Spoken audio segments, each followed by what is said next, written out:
Coucou tout le monde, bienvenue dans cette nouvelle vidéo. J'espère que vous allez bien. Moi, ça va super. Donc pour cette nouvelle histoire, je vais vous raconter une story time qui est assez choquante.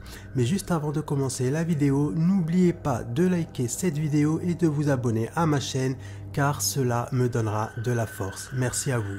Donc sans plus attendre, le début de l'histoire. Donc cette histoire se passe où? Cette histoire se passe au Yémen, et plus exactement dans la capitale du Yémen, à Sanaa. Et la personne qui nous raconte cette histoire s'appelle Walid. Donc Walid nous dit que quand il était petit, quand il avait 4 ans, malheureusement il a perdu sa mère, avec qui il était très proche, et que du coup il a grandi avec son père, et que tous les deux ont toujours été très fusionnels. Donc Walid nous dit qu'il a grandi avec son père dans une grande maison avec 2 étages et un sous-sol, et que quand il était petit, la porte du sous-sol, elle était toujours fermée à clé, tout le temps fermée à clé. Il y avait seulement son père qui pouvait y entrer. Donc vu que Walid, lui, il était petit, du coup, il prêtait pas attention. Mais c'est en grandissant et en devenant un adolescent qu'il va commencer à se poser des questions. Donc un jour, il va vouloir descendre pour aller au sous-sol pour voir ce qu'il y avait dans ce sous-sol, mais la porte malheureusement elle était fermée. Donc du coup il a essayé de chercher la clé, mais malheureusement il ne l'avait pas trouvée, parce que généralement son père laissait la clé dans sa poche. Donc les années passent et arrive le moment où Walid a 19 ans. Et donc, à chaque fois, son père était tout le temps dans son sous-sol. Mais tout le temps, il était dans son sous-sol. Mais surtout, Walid nous dit que son père recevait des invités, et des invités hommes, à chaque fois dans son sous-sol. Il ne recevait jamais ses invités hommes dans le salon, ou dans la cuisine, ou dans le jardin. Non, c'était tout le temps dans ce sous-sol. Et Walid nous dit que ces hommes, à chaque fois qu'ils venaient, c'est comme s'ils étaient gênés de voir Walid. C'est comme s'ils étaient gênés, quoi. Donc du coup, dès que ces hommes venaient, ils sonnaient, le père de Walid ouvrait la porte et boum, tous se dirigeaient directement dans le sous-sol. Donc Walid nous dit qu'à chaque fois il se posait des questions, il se disait mais qu'est-ce que mon père et ses hommes foutent dans ce sous-sol? Donc il se posait des questions, mais malheureusement il n'avait pas de réponse à ces questions. Donc il s'est dit, la seule solution, il faudrait qu'un jour j'arrive à avoir la clé pour pouvoir voir ce qui se trouve exactement dans ce sous-sol. Donc Walid nous dit aussi que plusieurs fois, quand il était en train de dormir, il entendait des bruits venant de ce sous-sol. Il entendait comme si son père et les amis de son père étaient en train de faire des incantations ou comme s'ils étaient en train de chanter. Et il nous dit aussi que du coup, plusieurs fois quand il passait devant la porte de ce sous-sol, il sentait une odeur venant de ce sous-sol, mais une odeur nauséabonde. Il nous dit aussi que plusieurs fois, il a aperçu les hommes qui venaient rendre visite à son père avec des sacs poubelles, et dans ces sacs poubelles, il y avait des chats vivants. Donc lui, Walid, à chaque fois, quand il voyait ça, il était choqué, mais il se posait la question, il se dit, mais qu'est-ce qu'ils font avec des sacs avec des chats à l'intérieur vivants pour aller dans le sous-sol? Qu'est-ce qu'ils vont faire, quoi? Donc il se posait des questions, mais sans vraiment se poser de questions, quoi. Walid nous dit aussi que plusieurs fois aussi, quand il était en train de dormir, il entendait, provenant de ce sous-sol, des bruits de grognements. Mais il disait que c'était pas des grognements de chiens, quoi. C'était des grognements de djinns, quoi, de démons, a'oudou billah. Il nous dit aussi que quand il dormait, il entendait des voix juste à côté de son oreille, donc des petits chuchotements. Et quand il se réveillait, il n'y avait personne à côté de lui. Donc il nous dit aussi qu'il voyait des ombres noires passer dans la maison, que ce soit dans sa chambre, dans la cuisine, dans le salon. Il voyait des ombres noires passer très vite. Jusqu'à un soir où Walid était tranquillement assis dans son salon. Il est en train de regarder la télévision, son père lui était comme à son habitude dans le sous-sol, et Walid nous dit qu'il a tourné la tête parce qu'il avait vu comme une sorte d'ombre, et là Walid nous dit qu'il a vu un homme avec la peau très foncée, des yeux très rouges et des pattes de chèvre en train de le fixer. Donc il nous dit qu'il avait des pattes de chèvre, quoi, il avait des sabots en fait, des sabots de chèvre ou des sabots d'âne, très poilus, et qui était en train de le fixer. Donc Walid, en voyant cela, il a hurlé, hurlé, hurlé. Donc en entendant cela, son père bien évidemment est monté et lui a dit « Walid, qu'est-ce qui se passe mon fils, qu'est-ce qui se passe? Je t'ai entendu crier. » Donc Walid là, il était là sur le canapé en train de trembler, en train de transpirer. Et il a dit « Je viens de voir un homme avec la peau très très foncée, des yeux rouges et des pattes de chèvre ou des pattes d'âne, très très poilu, il est en train de me fixer. » Et son père il lui a dit « Mais non, mais n'importe quoi, qu'est-ce que tu racontes, tu te fais des films. » Donc Walid il a juré, il a juré, il a juré, il lui a dit « Par Allah que c'est vrai, je te jure papa, par Allah que c'est vrai, je l'ai vu, je l'ai vu. » Donc son père lui a dit « Ne t'inquiète pas Walid, c'est rien du tout mon fils, il n'y a rien du tout dans cette maison. » Monte dans ta chambre et va te coucher, t'inquiète pas mon fils, il n'y a rien du tout. Va te coucher, ça va te faire du bien. Et demain matin, tu auras oublié cette histoire. Le lendemain matin, Walid prend son petit déjeuner. Ensuite, il va se diriger vers le salon, va se poser sur le canapé, allume la télé. Et 1 heure plus tard, il va entendre, provenant de devant la maison, des bruits de chèvres. Il va entendre en fait des chèvres, voilà, faire le bruit des chèvres, je suis désolé, je sais pas le faire, mais il va entendre des chèvres. Donc il va regarder par la fenêtre et il va voir son père et 4 de ses amis, donc 4 amis hommes de son père, avec 3 chèvres. Ils étaient là en train de tirer 3 chèvres et ils les ont ramenées encore une fois dans le sous-sol. Donc quelques heures plus tard, quand son père est remonté du sous-sol, Walid a pris son courage à 2 mains et a demandé à son père tout simplement « Qu'est-ce que tu fais papa dans le sous-sol avec tes amis et des chèvres et des chats? J'aimerais bien savoir parce que ça m'intrigue. » Et là son père il s'est énervé contre lui. Il lui a dit « Tu ne me poses pas de questions, moi je suis ton père, je fais ce que je veux et ça ne te regarde pas. » Donc Walid lui a dit « Mais papa calme-toi, c'était juste une question. » Et là, rebelote, son père va de nouveau lui crier dessus en lui disant « Ça ne te regarde pas Walid, ce n'est pas tes histoires, tais-toi maintenant, tais-toi, tais-toi, tais-toi. » Donc Walid, en voyant que son père il était vraiment énervé, il l'a fermé du coup, voilà, et s'est posé sur le canapé en essayant d'oublier cette histoire. Donc le soir venu, Walid est parti se coucher et ce soir-là, il a fait un cauchemar.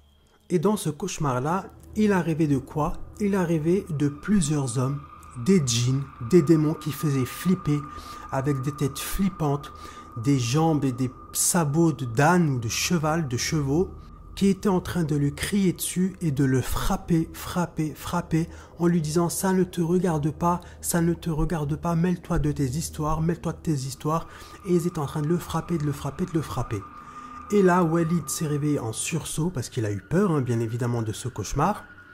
Et là, quand il s'est levé, il a senti il ressentait des douleurs sur son corps. Donc, il a allumé la lumière, il a levé son t-shirt et son short. Et là, il a vu qu'il avait des bleus et des griffures sur tout le corps. Donc, Walid, en voyant cela, il va être choqué. Il va se dire, mais attends, mais là, je viens de faire un cauchemar, je viens de rêver de ça. Et là, comme par hasard, je me réveille et j'ai des bleus et des griffures sur tout le corps. Donc, il a eu peur, quoi. Donc, il a récité du Coran plusieurs fois, puis il a enfin réussi à se rendormir. Donc, le lendemain matin, son père et lui étaient dans la cuisine en train de prendre le petit déjeuner et Walid va décider de raconter tout ce qui s'est passé depuis plusieurs mois à son père. Donc il va lui dire « Papa, il faut que je te dise quelque chose, ça fait plusieurs mois que je vois des ombres passer, que quand je dors j'entends une voix chuchoter à mon oreille, que je vois un homme avec des pieds d'âne et des sabots d'âne ou de chevaux, avec des pattes de chèvre, avec plein de poils, très flippant, une peau très mate, très noire, avec des yeux rouges et tout ça. Je sens une odeur nauséabonde dans toute la maison. Papa, je sais pas ce qui se passe, mais je crois qu'il y a des djinns dans la maison. Je crois que la maison, elle est hantée. » Donc, en entendant cela, son père va commencer à rigoler. Il va rigoler et il va lui dire « Si tu savais, Walid, si tu savais, oh Walid. » Donc là, Walid, il regarde son père, il dit « Comment ça, si je savais ?» Et là, d'un coup, son père, il change d'humeur et lui dit « Il n'y a rien du tout, il n'y a rien du tout. Arrête de poser des questions, je t'ai dit. Arrête de poser des questions. Il n'y a rien dans cette maison. Il n'y a pas de djinn, elle n'est pas hantée, il n'y a pas de fantôme, il n'y a rien du tout. Mêle-toi de tes affaires maintenant, prends ton petit déjeuner et va au travail. Allez, stop maintenant. Donc, c'est ce que Walid va faire. Il va prendre son petit déjeuner et il va aller au travail. Donc, à la fin de la journée, Walid rentre à la maison. Le père de Walid est en train de faire une petite sieste. Et Walid a décidé d'aller à la salle de bain pour prendre une douche. Donc il se déshabille, il va sous la douche. Là, il commence à se doucher. Et quelques minutes plus tard, il sent donc il avait du shampoing sur ses yeux, sur son visage, sur ses cheveux, sur son corps. Il était en train de frotter. Et là, il sent un liquide visqueux. Il sent un liquide visqueux. Donc il ne sait pas ce que c'est. Donc il ouvre les yeux.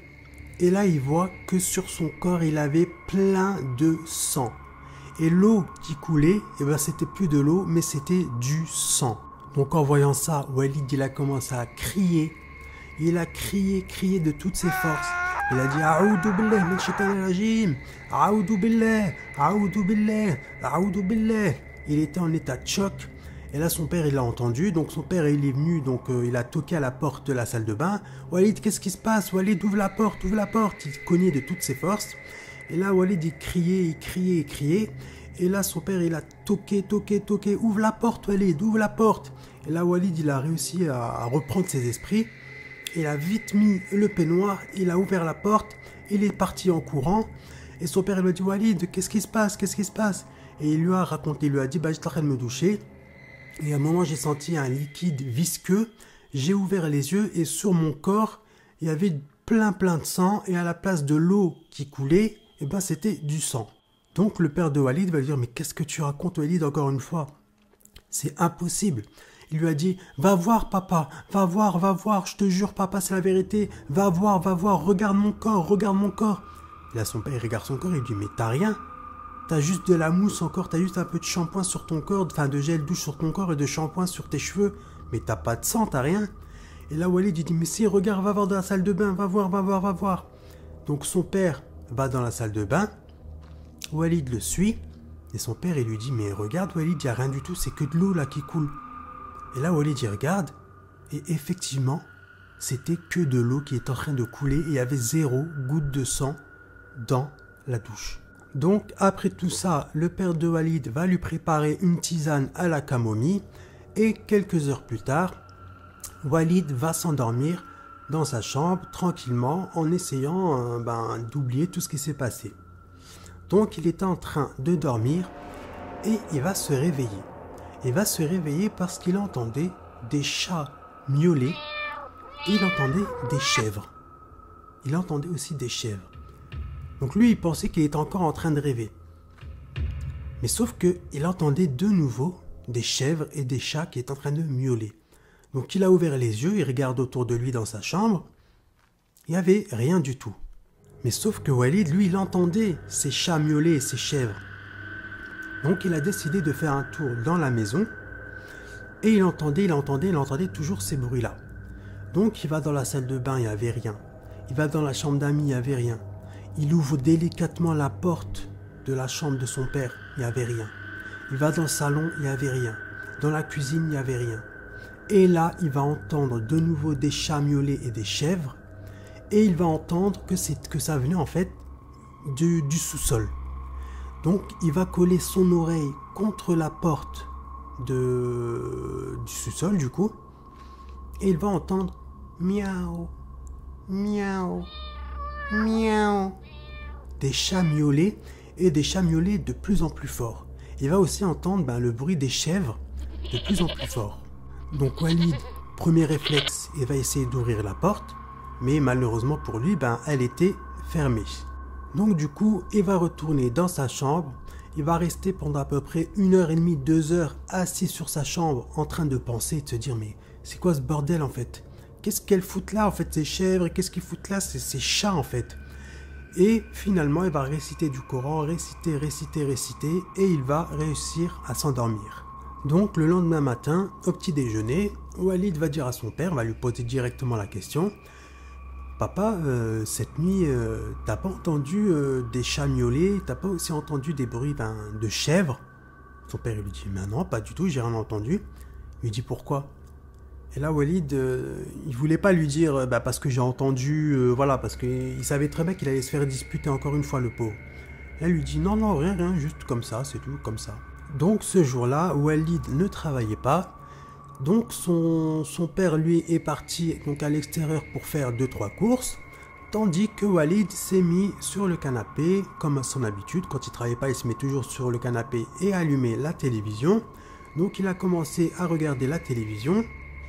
Quand soudain, il a entendu du bruit provenant de derrière lui. Donc du coup, Walid, il va se retourner. Et là, il va voir une femme, une djinniya, une démon, avec des cheveux longs, noirs, tout frisé, frisé, bouclé, frisé. Avec, en fait, elle avait que un œil. Elle avait un œil. Et elle avait un œil, mais un œil rouge. Juste un œil rouge. Et elle avait un sourire flippant. Et cette vieille dame-là, c'était une très vieille dame, avec la peau toute fripée. Franchement, elle faisait vraiment flipper. Et elle avait dans ses mains, une tête de chèvre avec du sang qui coulait. Donc Walid, en voyant ça, il a dit Aoudou billah, rajim. Il a commencé à réciter du Coran. Et là, paf, c'était trop pour lui.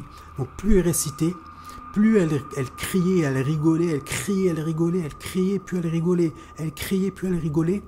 Et donc plus il récitait et plus elle criait. Plus il récitait, plus elle rigolait. Et là, c'était trop pour lui, il s'est évanoui. Et donc là, il s'est réveillé, il y avait son père à côté de lui, et son père lui disait « Walid, réveille-toi Walid, réveille-toi ». Donc là, Walid, il s'est réveillé, et son père lui dit « Walid, qu'est-ce qui s'est passé? Et Walid, il va lui dire « Papa, j'ai vu une djinniya, j'ai vu une démon, elle était là, elle était devant moi, elle avait une tête de chèvre dans ses mains, elle était flippante, je te jure papa, je l'ai vue, je te jure, je l'ai vue ». Donc son père, en entendant ça, il lui dit « Mais qu'est-ce que tu racontes encore une fois, Walid ? J'en ai marre, il n'y a rien ici dans cette maison. » Et Walid lui dit « Papa, je te jure ». Et là, Walid, par contre, il a commencé un peu à s'énerver. Il en avait marre, en fait, que son père ne le croyait jamais à tout ce qu'il disait. Il en avait marre, en fait. Il dit « Papa, je te jure, papa, je sais ce que j'ai vu. J'ai vu une djinniya, j'ai vu une démon, elle était là debout. Elle avait que un œil rouge, une peau toute fripée. Elle avait des cheveux tout frisés et une tête de chèvre entre ses mains avec du sang qui coulait du cou de la chèvre.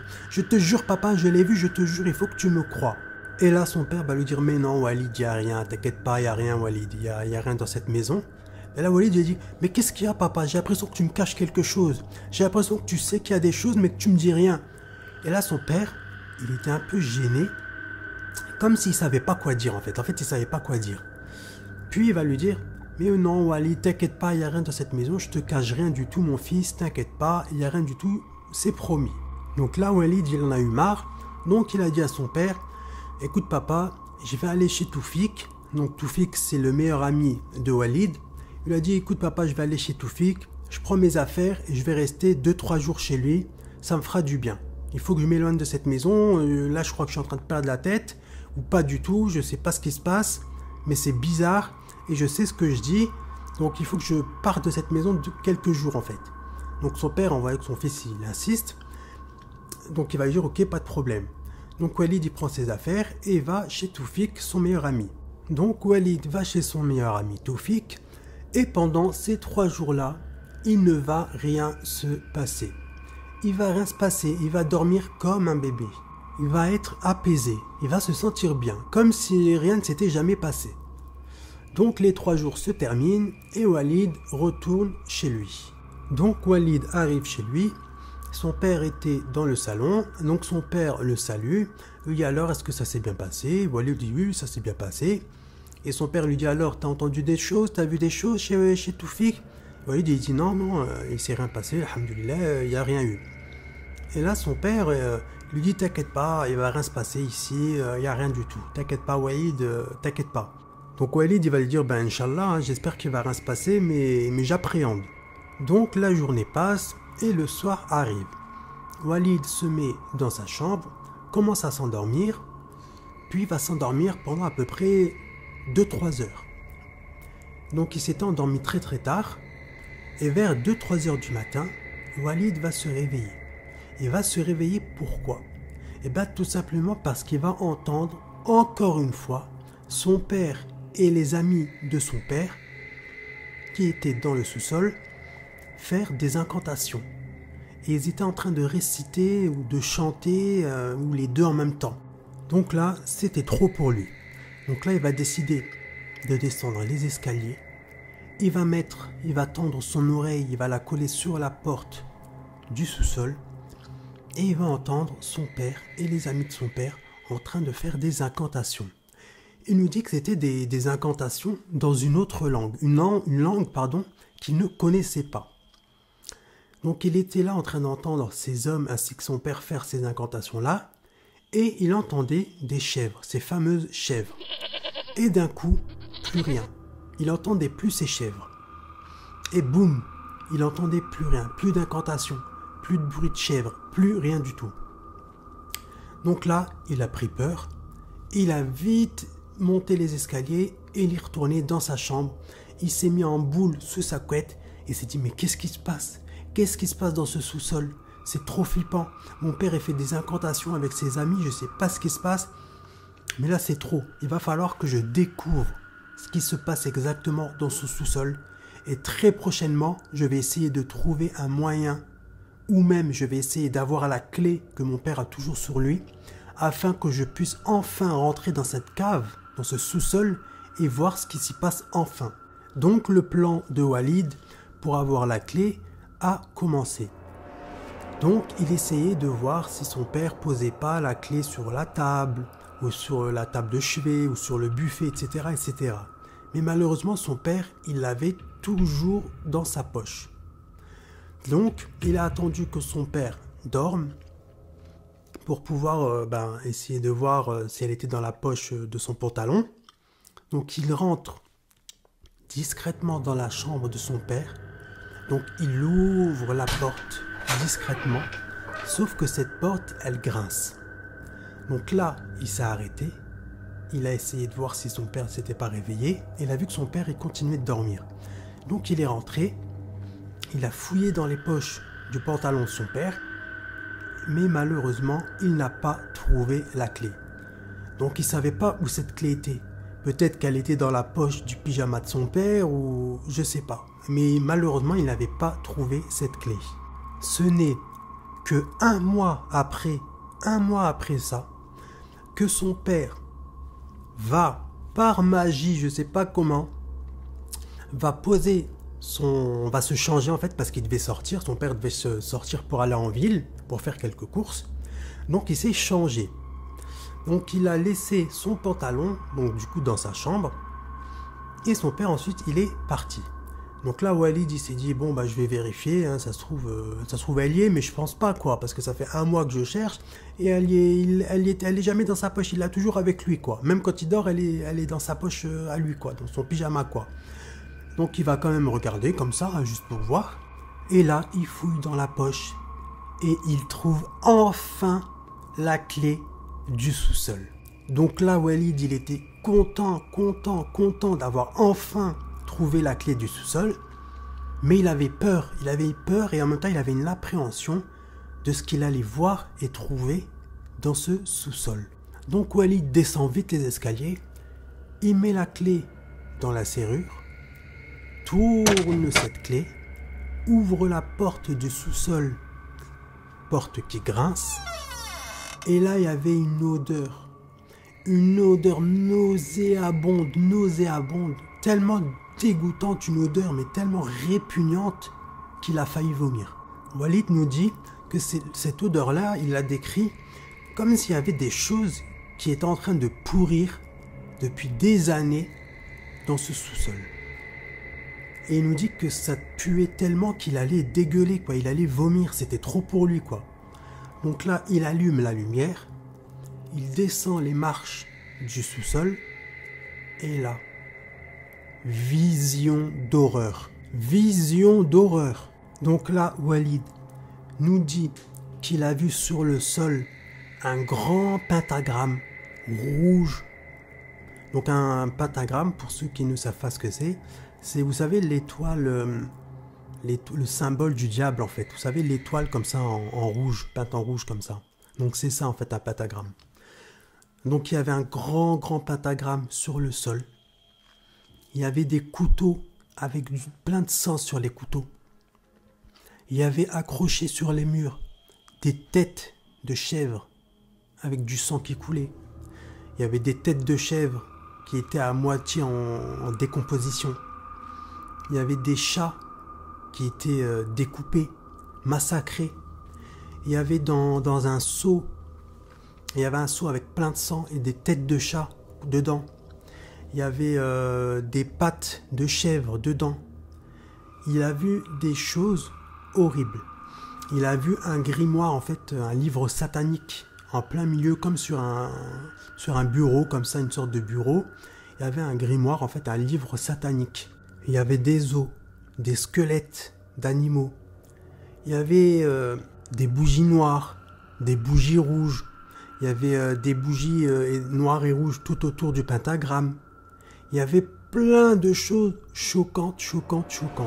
Il y avait aussi dans un autre seau de la viande qui était en décomposition. Il y avait une odeur, mais une odeur. Il a failli tomber dans les pommes. Il y avait un chat qui était décédé depuis peu, qui avait la cervelle qui était sortie de son crâne. Et au milieu de la pièce, il y avait comme un autel. Il y avait comme un cercle en bois, en fait, comme un autel. Et par-dessus, il y avait du sang séché et du sang frais encore. Il y avait comme un peu des boyaux. C'était vraiment une vision d'horreur. Il y avait un autre seau avec que du sang à l'intérieur et des boyaux. Il y avait des têtes de chat avec ça, leurs bouches qui étaient cousues avec du fil noir ou du fil rouge. Il y avait des sorcelleries qui étaient posées un peu partout. Vraiment, c'était une vision d'horreur. Il a failli vraiment, il le dit lui-même, il a failli tomber dans les pommes, plusieurs fois. C'était tellement trop pour lui qu'il ne pouvait pas croire ce qu'il était en train de voir, quoi. Il était tellement choqué qu'il a failli, à plusieurs reprises, tomber dans les pommes, quoi, le pauvre. Donc là, il regarde le grimoire, en fait, le livre satanique. Et là, il ouvre, il regarde, et il y avait des démons dessus, des pentagrammes, des écritures anciennes. Voilà comment invoquer des esprits, enfin des démons, des djinns, etc., etc. Vraiment, c'était choquant. Il y avait aussi des peaux de serpents, vous savez, desséchés. Il y avait aussi des crânes humains, carrément, qui étaient posés. Il y avait vraiment, c'était une vision, mais d'horreur, quoi. Il était choqué. Donc là, il décide de monter vite les escaliers. Et là, au moment où il arrive au niveau de la cuisine du salon, et là, il y a qui rentre? Son père. Et là, son père, il rentre, et il voit Walid tout en train de trembler, avec les larmes aux yeux, en train de transpirer, en train d'angoisser, quoi. Il était tout apeuré, mais vraiment tout apeuré. Et il lui dit, qu'est-ce qui se passe, Walid? Qu'est-ce qui se passe? Et là, son père, il voit derrière lui la porte du sous-sol ouverte avec la lumière du sous-sol allumée. Parce qu'en fait, quand on rentre dans la maison, il y a le salon, la porte de la cuisine, et juste en face de la porte de la cuisine, il y a la porte menant au sous-sol. Donc quand on rentre et qu'on atterrit directement dans le salon, on a vu sur la porte de la cuisine et la porte du sous-sol. Et donc du coup, son père, quand il est rentré, qu'il a vu Walid pas bien comme ça, il a vu derrière Walid la porte du sous-sol ainsi que la lumière allumée. Donc là, son père, il s'énerve. « Qu'est-ce que t'as fait, Walid?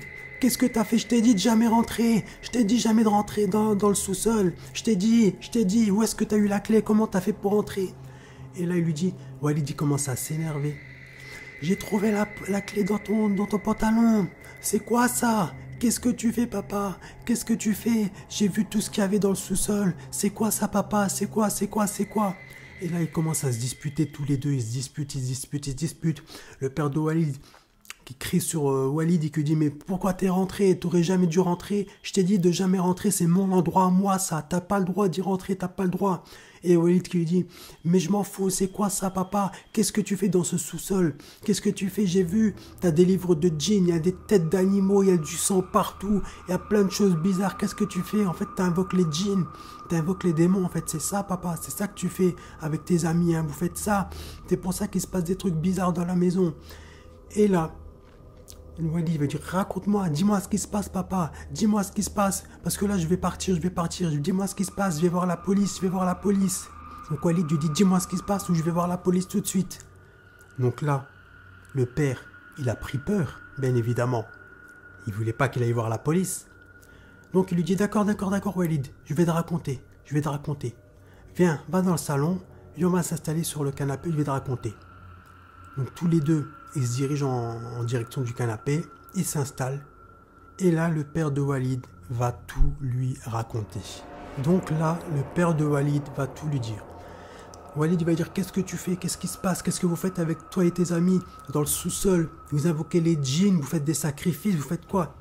Et là il va lui dire effectivement Walid, mes amis et moi, en fait on a un grimoire, on a un livre magique, un livre démoniaque, le livre du diable. On invoque des djinns pour avoir la richesse, pour avoir que de la santé, du bonheur, pour avoir que du bien dans nos vies, quoi. Mais qu'est-ce que vous faites avec tous ces animaux, ces chèvres, ces chats et tout ça? Bah en fait, on les sacrifie. On les sacrifie au nom du diable, au nom de Satan. On les sacrifie, on fait des sacrifices, on fait des messes noires, où en fait on récite des incantations. Mes amis et moi, on récite des incantations lors de ces messes noires, afin d'invoquer les esprits du diable, quoi, afin d'invoquer le diable, en fait, Satan. Donc il lui dit, mes amis et moi, on invoque les forces les plus sombres possibles, afin d'avoir la richesse et d'avoir la santé et tout ça, quoi, d'avoir une longue vie, etc., etc. Donc là, en entendant tout ça, donc en fait, il y a encore d'autres choses, hein, donc il va vraiment tout lui raconter dans les moindres détails. Il va lui dire du coup, on fait ces sacrifices-là, je fais de la sorcellerie aussi, je reçois aussi des gens pour leur faire de la sorcellerie, etc., etc. Donc il va tout raconter à Walid. Et là, Walid, bien évidemment, le pauvre, il va être en état de choc. Il va être choqué. Il va commencer à pleurer, à hurler, à se taper les mains contre sa tête. Il va dire mais c'est pas possible, c'est un cauchemar. Mon propre père qui fait ça et qui fait des messes noires, qui fait de la sorcellerie, qui fait des incantations, qui appelle les genoux. Tout ça, c'est à cause de toi. C'est pour ça que j'entends des trucs bizarres. Je vois des genoux, des djinnias et tout ça, tout ça, c'est à cause de toi.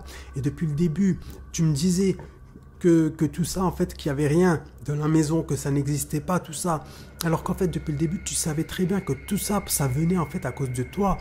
C'est toi en fait qui appelle les djinns et les djinnias qui invoquent des esprits obscurs. Et c'est à cause de tout ce que tu fais toi et tout ce que vous faites avec tes amis que du coup ça se répercute aussi sur moi. Tout ça c'est de ta faute, je veux plus te voir, tu me dégoûtes. Et là il va faire quoi? Il va cracher sur le visage à son père. Tellement qu'il était énervé, il lui a craché dessus. Et là son père il a rien fait. Qu'est-ce que vous vouliez qu'il fasse? Il pouvait rien faire là, il était sur le fait accompli. Donc là, Walid, il va dans sa chambre, il prend un petit sac, il met 2-3 affaires. Son père dit où tu vas? Il dit laisse-moi tranquille, il pousse son père comme ça avec son bras. Et là, il va lui dire je vais aller voir la police tout de suite.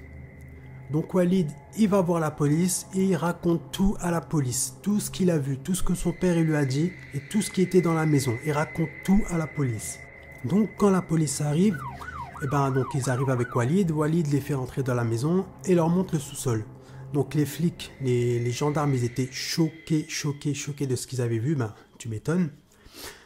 Et donc ils ont essayé de chercher le père. Donc le père, il n'était pas dans la maison. Il s'était enfui. Parce que quand Walid, il lui a dit je vais aller voir la police, il s'était enfui. Donc les flics, ils ont cherché le père dans la ville. Ils ne l'ont pas trouvé. Ils l'ont retrouvé seulement 3 semaines après. Donc là, ils ont enfin mis la main sur le père de Walid. Donc le père de Walid a été arrêté et a été exécuté. Il a eu comme peine, il a eu la peine de mort. Et franchement, c'est bien fait pour lui. Donc il a eu la peine de mort, Et Walid nous dit qu'il n'oubliera jamais, jamais de toute sa vie, tout ce qui lui est arrivé. Et là, en fait, tout ce qui s'est passé, ça arrivé il y a 17 ans. Voilà, c'était il y a 17 ans. Mais Walid nous dit qu'il n'oubliera jamais ce qu'il a vu et tout ce qui s'est passé, et tout ce que son père lui a dit. Ça fait 17 ans que ça s'est produit, et il n'a pas oublié, il a encore les images qui lui viennent en tête, des têtes de chats avec la bouche cousue, des têtes de chèvres découpées, la cervelle qui est sortie de la tête des chats, tout ce qu'il a vu, tout ce qu'il a vu, tout ce qu'il a vu, il a encore ça en tête, il en fait même des cauchemars, il en est choqué. Il est obligé, là ça fait des années qu'il prend un traitement, hein, voilà, il a des médicaments pour les crises d'angoisse et tout ça. Et il est même devenu un peu fou. Donc par moments il fait des crises et tout ça, pas des crises de démence, mais des fois il devient un peu fou, quoi, parce qu'avec tout ce qu'il a vu et tout ce qu'il a entendu de la part de son père, ça l'a tellement marqué que des fois il fait des crises et il pète un peu les plombs, quoi, et donc du coup voilà, quoi. Donc aujourd'hui Walid, à cause de tout ça, il n'est pas marié, il n'a pas d'enfant, rien du tout, parce que c'est tellement choquant ce qui lui est arrivé, ça l'a tellement marqué que il n'arrive pas à oublier, et vu que de temps en temps il fait des crises où il devient un peu fou, il peut pas se marier et avoir d'enfants, quoi. Personne ne veut de lui, et lui il n'a pas envie, quoi. Donc il n'a pas envie de faire subir ce qui lui arrive à une femme et à des enfants. Donc du coup, à l'heure actuelle, là où je vous parle, il est toujours célibataire, il n'a pas d'enfant.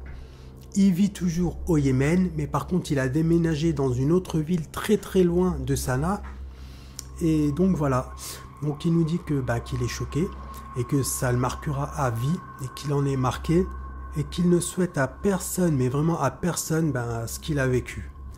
Donc voilà, c'est la fin de cette histoire. J'espère que cette histoire vous aura plu. Si c'est le cas, n'oubliez pas de liker cette vidéo, de vous abonner à ma chaîne et de partager cette vidéo car cela me donnera de la force. Merci à vous. N'oubliez pas aussi de me laisser un petit commentaire pour me dire ce que vous avez pensé de cette histoire. Quant à moi, je vous dis à la prochaine vidéo. Bye!